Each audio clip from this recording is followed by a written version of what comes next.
শ্রীহীন মমতার উন্নয়ন লাগাতার মিথ্যাচারে সেখানেও কিন্তু ফাটল ধরছে।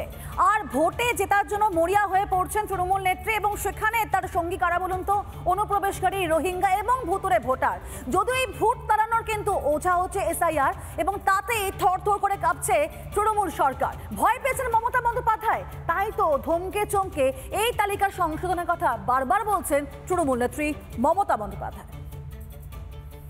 जैसे बिहार में 40 लाखों का ज्यादा आदमी को नाम निकाल दिया और बंगाल में भी करने वाला है। अगर करेगा तो घेराव कर्मसूची करेंगे, पूरा घेराव होगा, पूरा आंदोलन होगा। हम नाम काटने नहीं देंगे, हम नाम डालने नहीं देंगे। राज्य ठीक ठीक করছে ভুয়ো ভোটার। খোদ তৃণমূল কাউন্সিলরেরও দুটি ভোটার কার্ড। পশ্চিমবঙ্গেও বিহারের ভোট চুরি মডেল। ভোটার তালিকায় ডবল নাম, ডানকুনির কাউন্সিলরের নাম দু জায়গায়। এসআইআর হলে 1 কোটি নাম বাদ, তাই ভয় পাচ্ছেন মমতা। আমি 19 নম্বর ওয়ার্ডের কাউন্সিলর, ডানকুনি শহর তৃণমূল যুব কংগ্রেসের সভাপতি। আর 20 নম্বর ওয়ার্ড মানে উনি যেটা বলতে চাইছেন যে 194 চণ্ডীতলা বিধানসভা 194/297 297 নম্বর বুথে আমার নাম আছে।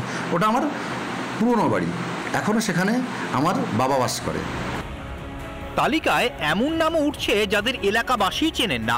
প্রশাসনের কাছে অভিযোগ করেও লাভ হয়নি।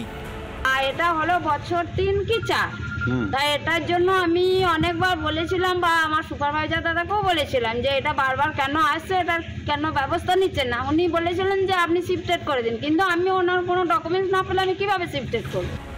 শুধু ভুয়ো ভোটার নয়, তৃণমূলের কল্যাণে ভোটার তালিকায় দাঁড়াচ্ছেন 8-10 বছর আগের মৃতরাও। অন্তত ভোটার তালিকা তো তেমনই বলছে। শ্বশুর হয় ভগীরথ মন্ডল আর সুপদ আমার দেওর হয়। মরে গেছে সুপদ আর 8 বছর, আমার শ্বশুর মরে গেছে 4 বছর। তাহলে এই আপডেটেড ভোটার লিস্টে নামটা এলো কি করে? সেটা আমরা কি করব, আমাদের সব নেতা মন্ত্রীরা যারা আছে তারা জানে। হাউড়ি মন্ডল আপনার কে? আমার মা। তিনি মারা গেছেন? হ্যাঁ, 8 বছর আগে মারা গেছে। তাহলে এই 2025-এর এই যে ভোটার লিস্ট, এতে জল করছে না, কিভাবে হলো? এটা কি করে বলি বলো তো বাবু, সব এখনকার ওই এসআইআর এর আবহে বাংলায় ভোটার তালিকায় ভুতুরে ভোটার একেবারে গিজগিজ করছে।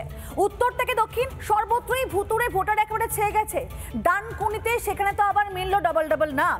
আর এই নিয়ে সরব হয়েছেন রাজ্যের বিরোধী দলনেতা শুভেন্দু অধিকারী। তিনি বলছেন যে রোহিঙ্গা এবং ভুতুরে ভোটারে একেবারে মুক্তাঞ্চলে পরিণত হয়েছে এ বাংলা।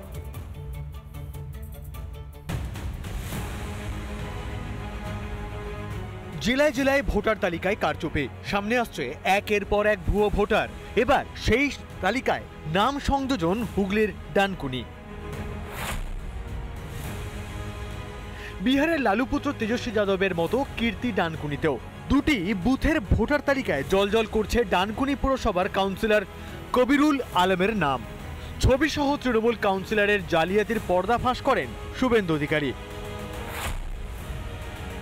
পোস্ট করেছেন সেটা একদম যে মিথ্যা আমি বলছি না।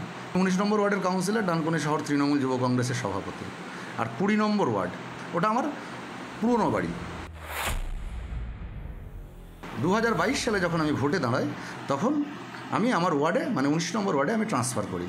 ওটা যত সম্ভব কাটা হয়নি।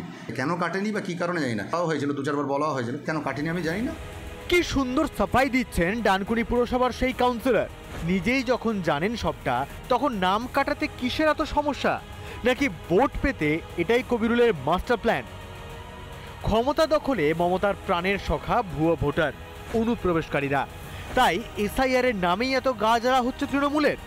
তা তৃণমূলের কাউন্সিলরের যদি 2 জায়গায় নাম থাকে, তাহলে ভাবুন যে ফেক ভোটার কোন লেভেলেরা নিয়ে গেছে, পুরো শিল্পের পর্যায়ে নিয়ে চলে গেছে।